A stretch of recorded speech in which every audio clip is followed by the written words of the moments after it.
Yo, what's going on guys, it's Vortex Mal here, and in this video I'm going to be showing you how to make a full Fortnite montage inside of After Effects.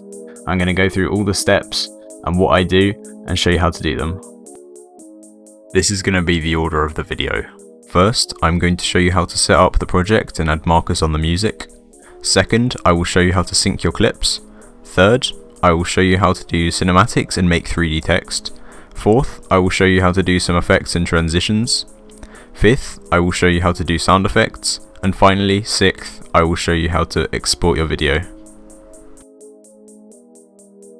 So the first thing to do is to click on New Composition, right here, and then you should get up composition name and all of these settings here. You can just copy what I do, apart from for the composition name, title it whatever you want. So I'm going to title it Vortex Mal Montage. I'm going to set the width and height to 1920 by 1080, and then the frame rate to 30. You can change this to 60, but I personally just prefer 30. And the duration I just have set as this. Doesn't need to be exact, it just needs to be longer than the music that you're going to import so that you can actually see the whole thing. So I'm going to click OK, and now I have an empty timeline here. So the first thing I do once I'm on here is I want to import my clips. So I usually create a folder by clicking this button here, and then I title it clips, and then I go inside of here and I just drag and drop my clips from my file explorer. So here we have my clips. I'm just going to drag them and drop them into the clips. So now I've got all my clips imported into After Effects. If I just drag them down here, you can see the clips. But I'm going to delete that for now because the first thing I want to have in my timeline is my song. So I'm going to look at my files and find the song I want to use. So here I've got the song I want to use. I'm just going to drag this in here too. So the first thing that I'm going to do is place rough markers on the music. So here's the music. I'm going to double click L on it to bring up the waveform. Then I'm going to play through it and place rough markers. To be able to place rough markers, I went to edit and then keyboard shortcuts and created a shortcut on this button on N, and then I just changed it to add layout marker, and so now when I play through the music and click N, a rough marker appears. Okay, so now I've got all my rough markers laid out, and I'm just going to go in and put more detailed markers into it. To do that, you want to click on this button here, and I like to look at the waveform so I can see exactly where all the beats are and place it exactly where I want it.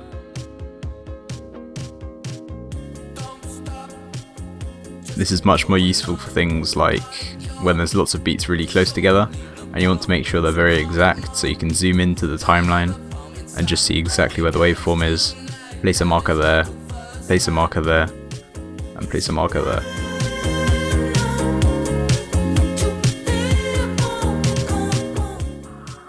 Okay, so now I've finished off my detailed markers and I know exactly where to sync all the clips and shots to. Okay, so now I'm going to show you how to sync a clip, which is arguably the most important part of editing a Fortnite montage or any other game montage. So what I'm going to do is get the clip from over here, and I'm just going to drag it onto the timeline anywhere.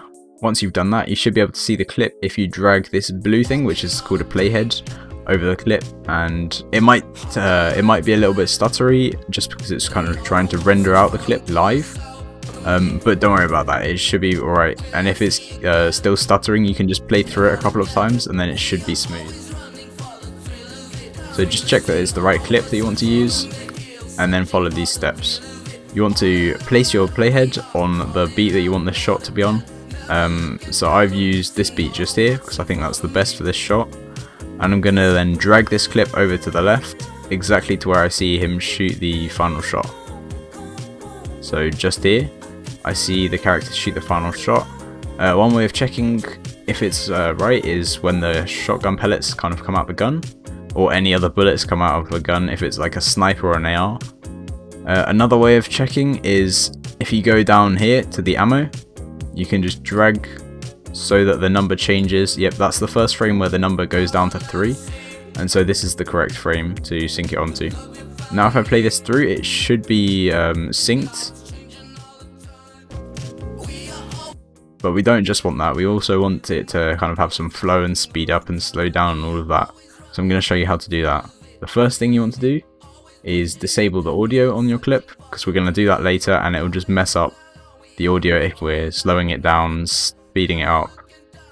Then you want to click Ctrl Alt and T on your keyboard, and if you're still on this correct frame here where the person shoots the first shot, you want to click the keyframe button.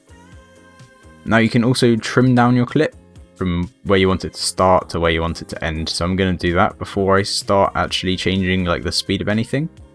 So I'm just going to click Shift Ctrl D.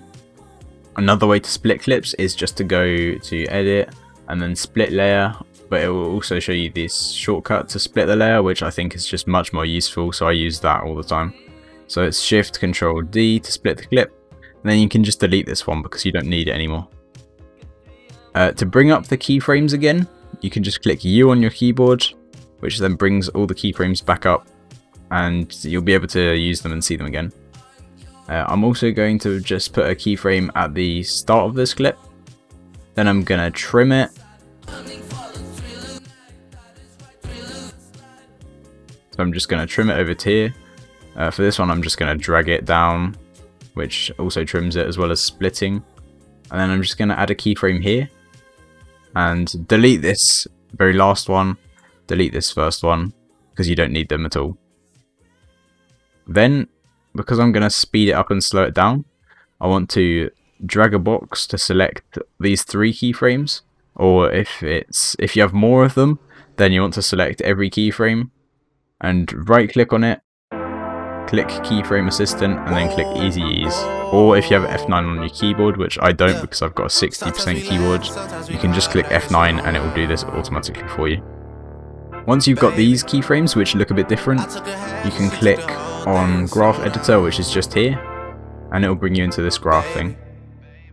So what I like to do is drag this bit up and then drag this bit down. Just try and recreate this shape with your own clip and make sure that it looks good afterwards. So this is just a first attempt at syncing, and let's see how it looks.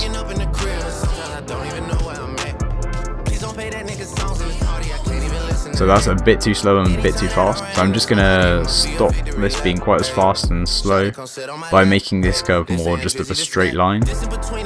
And I'll do the same for this one here too, and I'll see how that looks.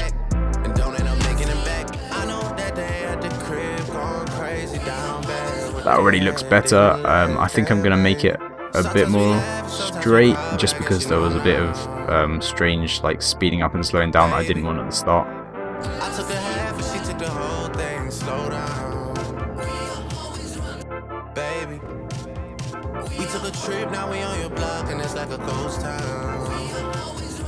That looks pretty good so far. For you, you can just change it after that. That's definitely not perfect and I might change it in a second, but that's quite good so far.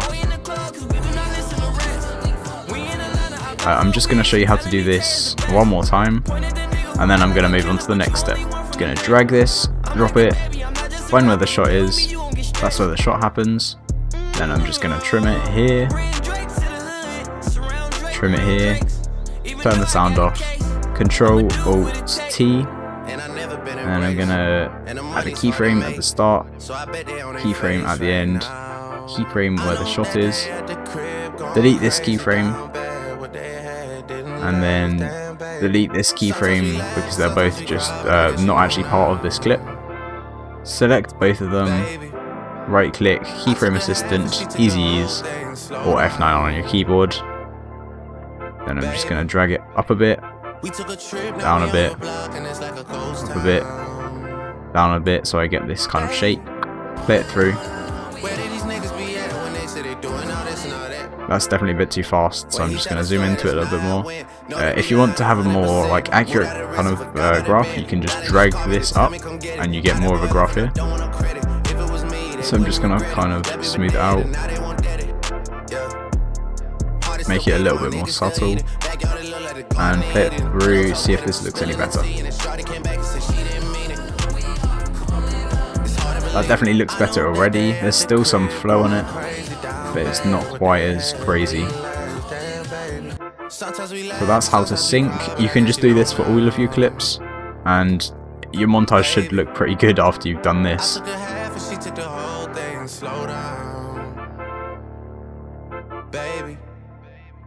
I've now synced up all my clips, and now it's time to get some cinematics. Okay, so now it's time to get cinematics for the montage. Some things that I would recommend is to use a controller. It can be Xbox, PS4, or just any controller. It just helps a lot with the cinematics and makes them look smoother. As well as that, you want to have all your settings epic if possible. Make sure that show FPS is off, and also put on the same skin and go to similar locations as in the clips. Okay, so the first thing that I'm going to do is just go into a battle lab. You can just leave it on all of the default settings, it's up to you. And I'm just going to queue in. Alright, so now I'm in a battle lab. I can just like follow a few things that I've planned out that I want to do, such as like reloading or shooting a bot, or just getting cinematics around the map, which I don't actually have to do anything while I'm in battle lab for. And so I'm just going to land at any place really and just loot up a bit, get some guns to use for the cinematics. I'm going to try and get some nice shots like me walking across a bridge, which I think could look pretty cool in replay mode. I'm just going to shoot at nothing.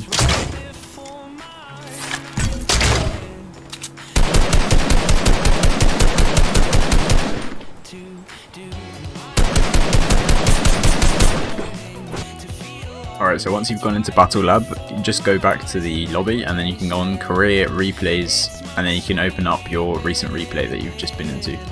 Then you can just change settings like nameplates, which I turn off. I leave the other ones just kind of like this. I'll change it a bit later if I need to. And then I'm just going to find the points where things happen. So I'm just going to go onto gameplay and watch where my character is. And maybe just skip ahead a bit. Alright, so here's one cinematic shot. So I'm just going to go into drone 3. And then I'm going to go to... I'm going to just hide real quick. And see what it looks like. So it looks decent. I reckon I can make it look a bit better. So if you're on a controller, the right bumper zooms in and changes the focal length. The left bumper zooms out. So I like to use quite a zoomed in one. So yeah, I think this seems pretty good. You can clearly see here that the character is in focus and then the background's completely out of focus, which I really like. To change that, you can also just go on here and then change the aperture. The lower you get, the more out of focus things in the background are. I think I'll probably use 1.4. Another thing you want to do is either click here to change the speed down. I just go to the lowest possible speed, or you can just click down on the D-pad. And also you can make your drone slower by clicking X on an Xbox controller, whatever the button on the left is. Alright, so I'm just going to go from kind of further outwards into the character drinking the mini.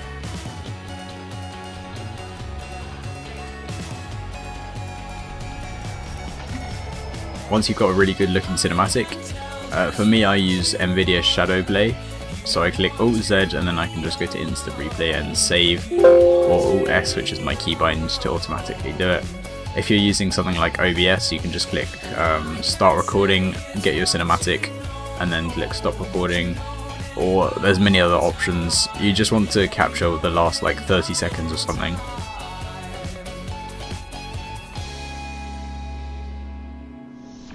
Alright, so I'll move on to another cinematic. So I'm just going to go to gameplay, and then here the character runs across the bridge, so I'm just going to go to drone 3. I'm probably going to change the aperture a little bit. I think 1.4 is probably going to look good. And I'm going to have like a low down angle shot. And it's just going to pan backwards. A really good drone mode for like a character running is drone attach, because this way you can just do nothing and your camera already just like follows the character. And so if you're going on a really slow speed, you can already be moving with the character but make subtle like kind of adjustments, such as that one. Alright, so once I've finished doing my cinematics, I've just imported one here, and I'm going to use this to put 3D text in.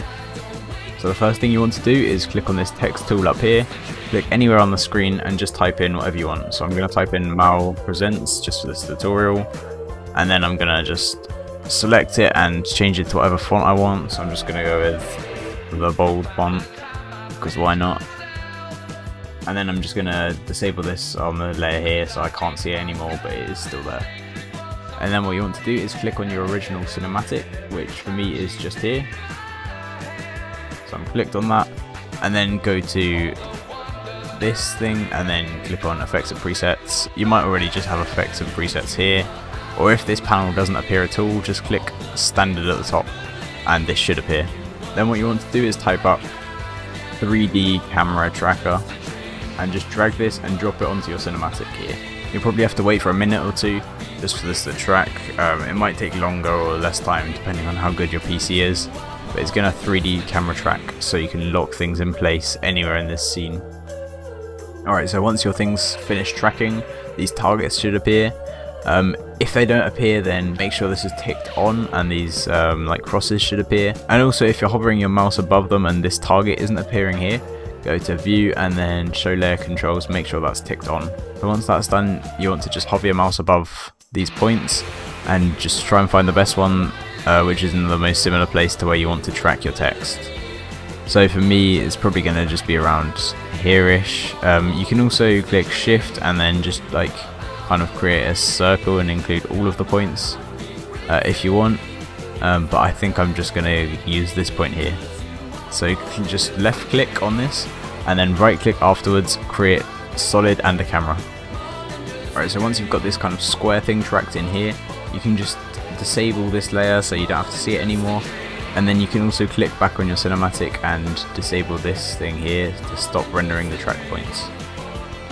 Once you've done that, you want to right click in this space here and then just go to new and then create a solid. Once you've created the solid, you can just type up element, mal, or whatever you want to name this. It doesn't really matter too much because you're not going to see it much later on. And then you can just click OK here. And then what you want to do is type up element. And if you have this plugin, use it. If you don't, then probably search up a tutorial on how to get this, because this is what you have to use for 3D text on After Effects. Once you've got this here, you get all of these controls and you can just click on group 1 and anything you want. So the first thing that I'm going to do is click on custom layers and then custom text and masks. What you want to do is just click here and then click on Mal Presents or whatever your text is, whatever the name of the layer of your text is. And then once you've done that, you can click scene setup and then just wait a second for it to load. Click extrude and your text should appear here. It's just plain white, which I don't really use because in my opinion it just doesn't look the best. So what I'm going to do is go to presets and then go to physical here. All of you should already have this, and probably my favorite one to use is just the chrome because it's very reflective and just reflects whatever you have as your environment, which I'm going to show you how to do in a second. If you already have other things like pro shaders, and then I click on metal here, you can use lots of different like cooler metals, which is what I mainly use for my videos, but for the sake of the tutorial I'm just going to show you how to use the physical preset here.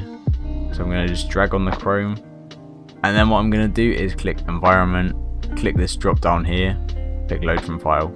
So I'm just going to find any picture really that I think has like the right colors that I want to use for this video, and I'm just going to click open on it. Alright, so I've now got the image here. I can just click OK again, and as you kind of move around the text by clicking left, by holding down left click and kind of just dragging, you should be able to see that it kind of reflects in different ways as you go around it. So I'm just going to click OK here because I'm quite happy with it already. And then what you want to do is click on your track solid and then click P to get up the positioning. Go to element, your element layer again, go to group 1, then particle replicator, and then on these positions you want to just kind of copy them across in the same way that I do. So the first one goes to here, the second one goes to here, the third one goes to here. Once you've done that, you can just adjust them. So I'm gonna just put it up a bit higher up, And then I'm also going to click particle look and then just adjust the size here.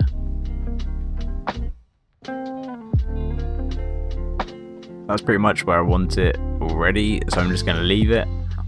And now another thing you can do to this is go down to the bottom of these controls, go to render settings, and then you can turn on ambient occlusion by clicking enable AO. You can then change these controls such as the intensity and the radius and all sorts of stuff like that. What I normally use is just a radius of 1 or whatever the default is, and then I turn the multi-sampling to 16 or 32. I'm just going to use 32 because my PC is pretty good and can probably handle it. And then I'm going to turn down the intensity a little bit. It's just pretty much whatever you want it to look like. You just change it to that. It doesn't matter too much, it's just preference. So once I've done that, I'm going to click back onto the cinematic layer here, and then I'm going to type in camera lens blur, and I'm just going to click on this and drag it onto the cinematic here. I'm going to adjust these layers a bit. I'm going to adjust these values a bit, just how I like it, and then you can pretty much just leave it there and you've got tracked in 3D text. I think blur radius of 4 looks pretty good here, and then if I play this through, the 3D text should be tracked and the background should be slightly out of focus. Nice, so that looks pretty much perfect. So I'm just gonna click from the first, so I'm just gonna click on the top layer here and then go down to the cinematic, which is the bottom layer here, so that you've got everything to do with the 3D text selected, and I'm then just gonna right click on it and click pre-compose, which kind of just puts them all together in one, so you don't have like 5 different layers on your main timeline taking up lots of space. And I'm just going to type Mal presents so that I remember what this layer is, and click OK. Now you should see it all just kind of merges into one, and then you can kind of just trim it down to however long this clip is. And then after you've done that, you can do all sorts like time remapping it by clicking Ctrl-Alt-T, making a keyframe at the start, making a keyframe at the end, selecting both of them, right clicking keyframe assistant, easy ease, or F9 on your keyboard, and then you can just do anything with the graph values, just like when I showed you how to sync the clips. Then if I play this through, it should look pretty good. There we go, that looks pretty much perfect. The tracking is absolutely perfect. It doesn't move at all. And so yeah, that's pretty much how I do my 3D text. Okay, so to sync cinematics, what you want to do is get your cinematic, just drag it into your timeline. And then you want to find the start and end of your cinematic. So for me, that'll be around here. And I'm just going to split the clip, delete the first half, and drag it along until I see where I want it to end, which is about here. And then I'm going to split the clip and delete the end bit of that. So now I've got this entire thing here, and this is going to be my cinematic that I want to sync. So I'm going to sync it to this beat here and this beat here. First thing I want to do is click Ctrl-Alt-T to bring up time remapping. Make sure that it starts on the first marker. And what you want to do is, you can disable audio if you want, that's what I normally do, just so I don't get any like background noises. And then you create a keyframe for the first frame of the cinematic, and then another keyframe for the last frame of the cinematic. Then you drag the last frame over to this last marker, and then just trim the clip down. And then once you've done that, it looks alright, but it's just a bit too kind of linear. So what I'm going to do is highlight both of these keyframes, right click, keyframe assistant, easy ease, and I'm going to go into the graph and just zoom in a bit, and then I'm going to just put this first value up and then the second one down, and it should look pretty good.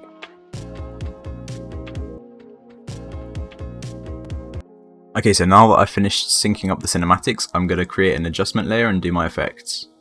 So for each different effect that I do, I'm going to create a new adjustment layer and then kind of apply it to all of the clips. So the first effect that I'm going to do is create a screen pump, and I'll show you how to do that now.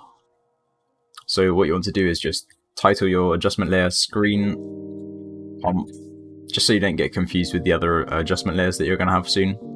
And then what you want to do is just go to your Effects and Presets tab and just type up Transform. Drag that, just drop it over here anyway, it doesn't really matter. And then what you want to do is put your playhead on where you shoot the shot, and then click the stopwatch button next to the scale. And then click U on your keyboard, which brings up the keyframes. And then what you can do is go 8 frames to the left. So I'm going to click 1, 2, 3, 4, 5, 6, 7, 8. And then click this keyframe button here. And just leave it at 100. I'm going to go back onto the main point and just change that real quick to 110. You can change it to more or less than that, just depending on how you like the screen pumps to be. But I normally just use 110. And then you can go like about 20 frames to your right. Click the keyframe button again and make this one 100, which is just the default value, just as it would have been before. Then if you play this through, you kind of see there's already a screen pump, but I'm going to make it a bit cleaner in a second. So that doesn't actually look too bad, but what I'm going to do is highlight all 3 of these keyframes, right click on them, keyframe assistant, easy ease, or F9 on your keyboard, go into graph editor, and then pretty much just copy what I do, and then you can adjust it afterwards if you don't like it.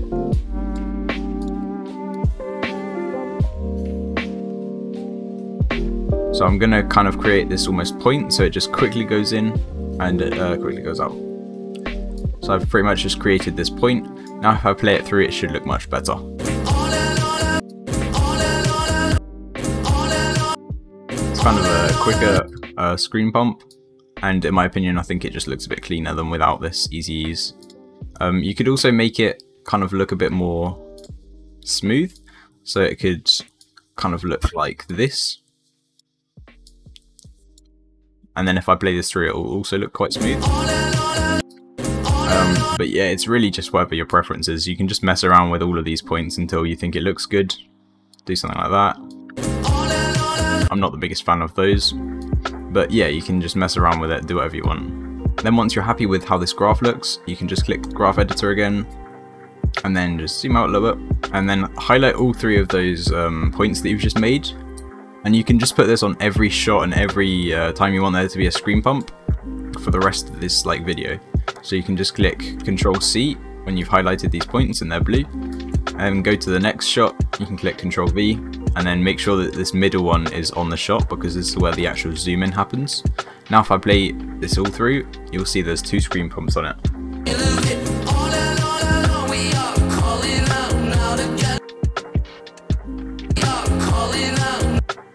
And in my opinion, that just kind of adds some impact to the clips and just makes them look better. An effect that I like to use a lot is BCC blur. So what I'm going to do is first just click new and then create a new adjustment layer, and I'm just going to drag that below the screen pump. Then I'm going to title that blur, and then what you want to do is go to the search bar, search up BCC lens blur OBS, and just drag this and drop it on here. At first it will just look completely blurred out, you can't really see anything, but then what you want to do is drag up this gamma to 1000, or depending on your preference. I like it at 1000 just because I think it looks really clean there. And then what I'm going to do is change the iris scale to 3, just over where the shot happens.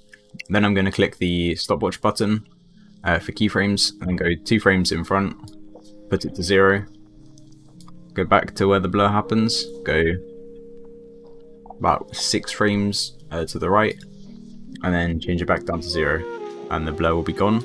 Then if I play this through, it should look pretty clean.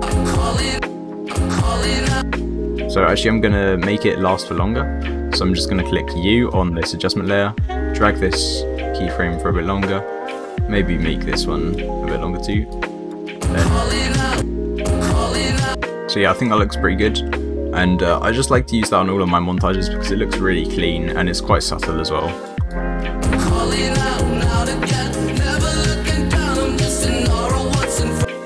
You can also use this on things that aren't kills, such as just tags.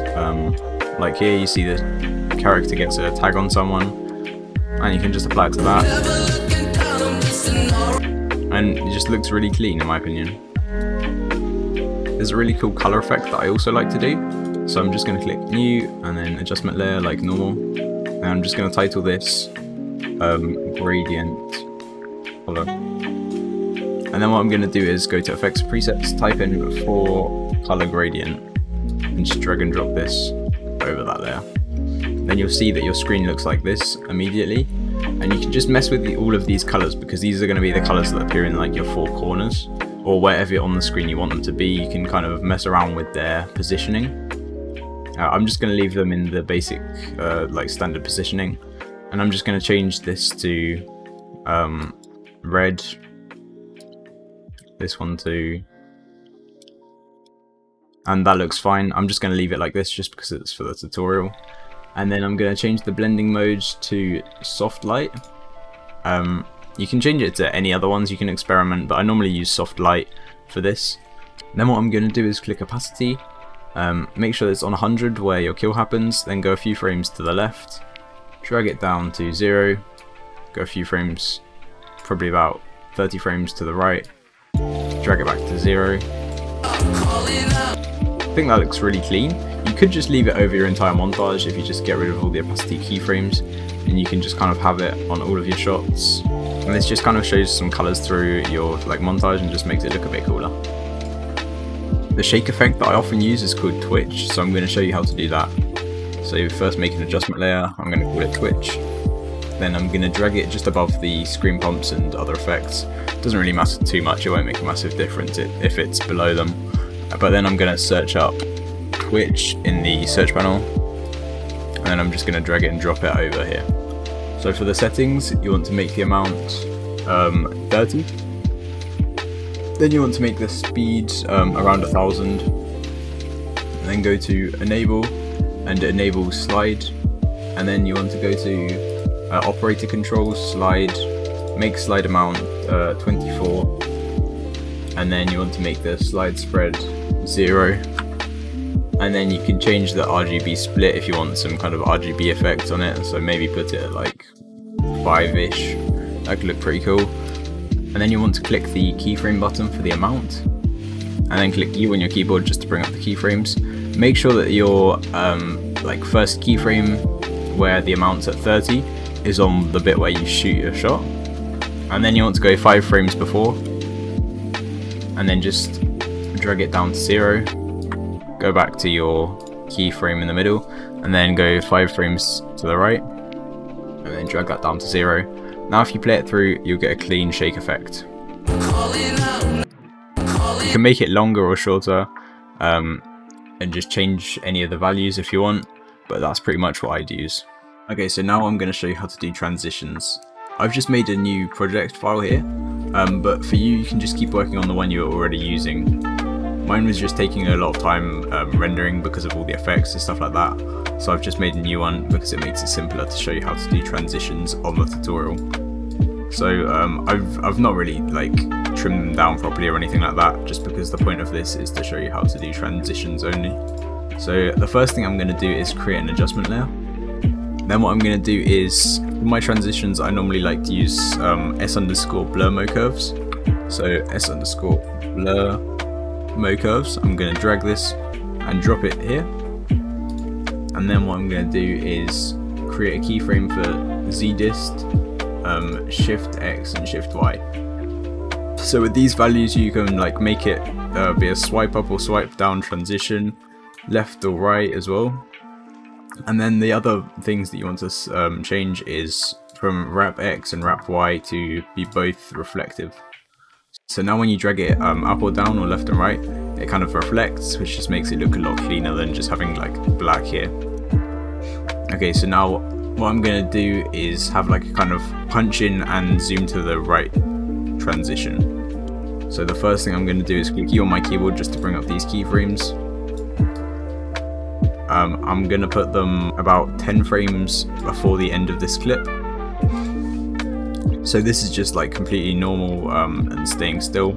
And then here, I'm going to change the Z-dist to probably 0.8. So it kind of zooms in a little bit. And then I'm also going to make it go to the right. So what I'm going to do is just kind of drag the Shift X to about minus 660. That could look good. I'm just going to play it through now and see what it looks like. So obviously it's not going to look too clean because I've only done half of the transition, so it kind of just stays looking weird.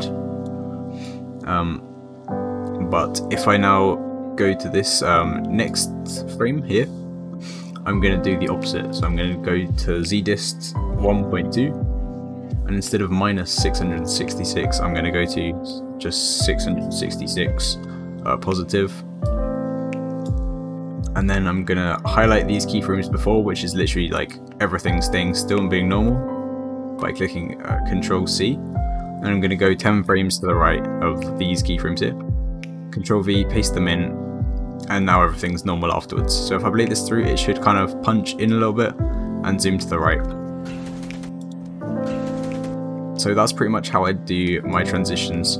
You can also make it look a lot smoother by highlighting all of these, and then you can right click on it, click Keyframe Assistant, and then Easy Ease, or just F9 on your keyboard. Often I do this. You can just mess around with these graphs until you think it looks good. So that looks pretty good to me, to be honest. Then you can like copy and paste these keyframes to any other like cuts that you have. So say we cut this clip here, and I'll just like kind of shorten it and stuff like that, so there's a clear cut when I play them through.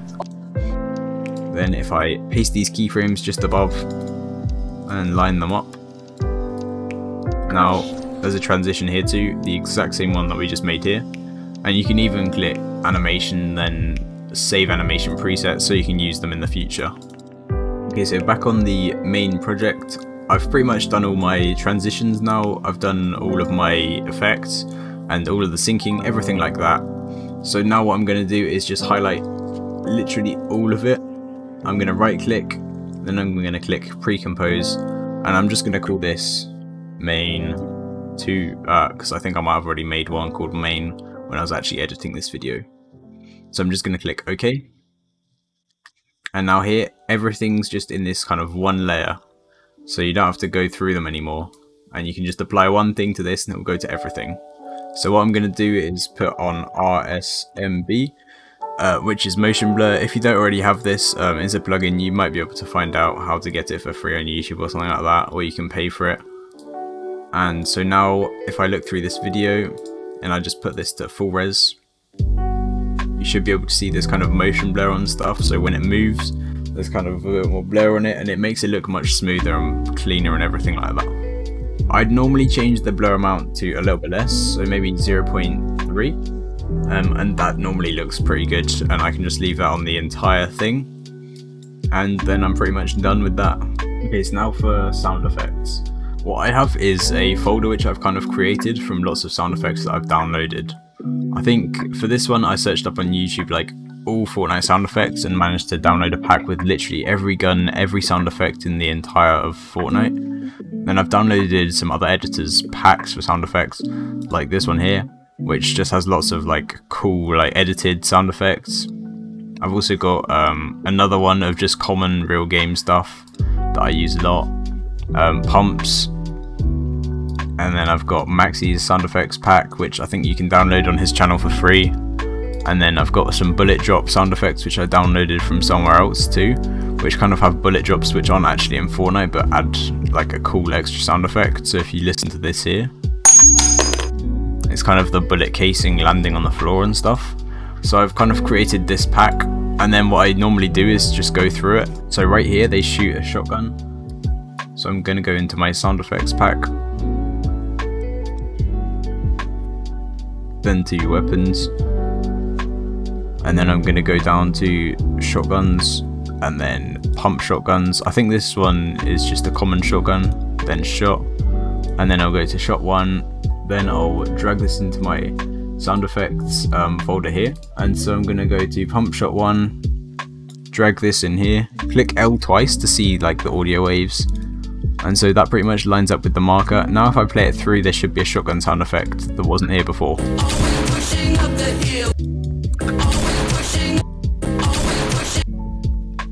So something you can do to the audio is time remap it by clicking Ctrl Alt T, and you can just kind of drag it a bit further right to kind of make the audio almost sound like slow motion. So if I play through now, it's kind of almost bassier, and that's what I do for a lot of stuff.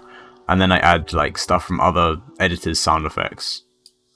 So for instance, spicy classic pump shot, so I'll just delete my one before, and I can use this one that he's already edited, and other stuff like that, and you can just pretty much layer them on and like find ones for other guns. So now here you can see that I've done all my sound effects. So if I just scroll down, you can see these are all the sound effects I've used for this montage here. And they normally just make it sound much better than with no audio. I'd really recommend using sound effects. Even if you put them on really quietly, they do make a big difference to the montage. Okay, so what I'd normally do now after I've added all the sound effects and everything like that is first go to composition settings, and then I'd normally put this to 4K, so that'd be 3840, and if you have it in locked aspect ratio, it will just automatically put the other value in. Click OK. Now you'll see that this is kind of in an odd place. It's like the clip's zoomed out and stuff, and so to fix that, what I'm going to do is type in here instant 4K, drag and drop this over the clip here, and now it's going to zoom in again and like up-res this clip to 4K. This is also a plugin, by the way, by Red Giant, so you might have to get this as well. If you don't, you can always just like change composition settings and then just change the scale of this to like be higher and stuff so it fits, but it won't have any more detail, whereas this kind of adds a bit more detail. So I'm just gonna like put the sharpness up to like 14, quality to 14, anti-aliasing to like 8. Okay, so now I've literally finished the entire montage. So now what I'm going to do is export it so I can now watch it through, upload it to YouTube and everything like that. So I'd go to File and then Export, and then you can use Render Queue, but I'd normally just use Adobe Media Encoder Queue if you have it. So I'm going to click on that and it's going to load up for me. Okay, so now we have Adobe Media Encoder loaded up, and normally this will appear like a few seconds after you've loaded it up, whatever you want to export. And so now what I'm going to do is just click on all of these things and just change them. So if I click on this here, it will load up this export settings page, and then what you want to do is make sure that the width and height of your video is what you want. So I'm just going to click match source and it'll be fine. It's 4K 30 FPS, that's what I want.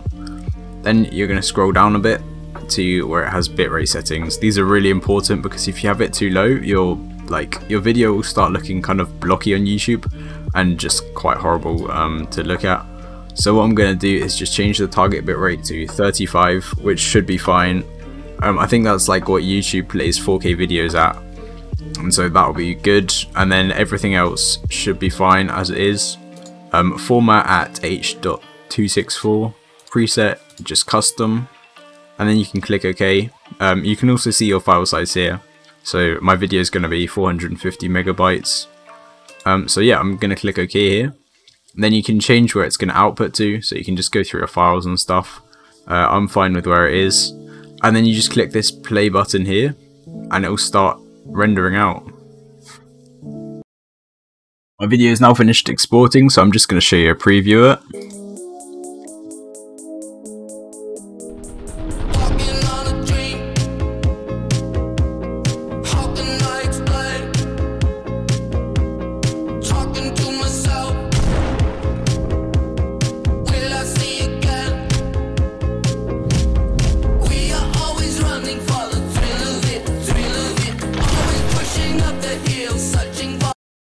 So you can watch the rest of this video if you want to see the full final product on YouTube. I should have already uploaded it by the time you're watching this video. And so that's going to be the end of this video. If you have any questions about editing or using After Effects, anything like that, feel free to ask them in the comment section down below. If you learned anything from this video or you enjoyed it, then feel free to subscribe and share this video with anyone who might find it at all useful. And so see you in the next one.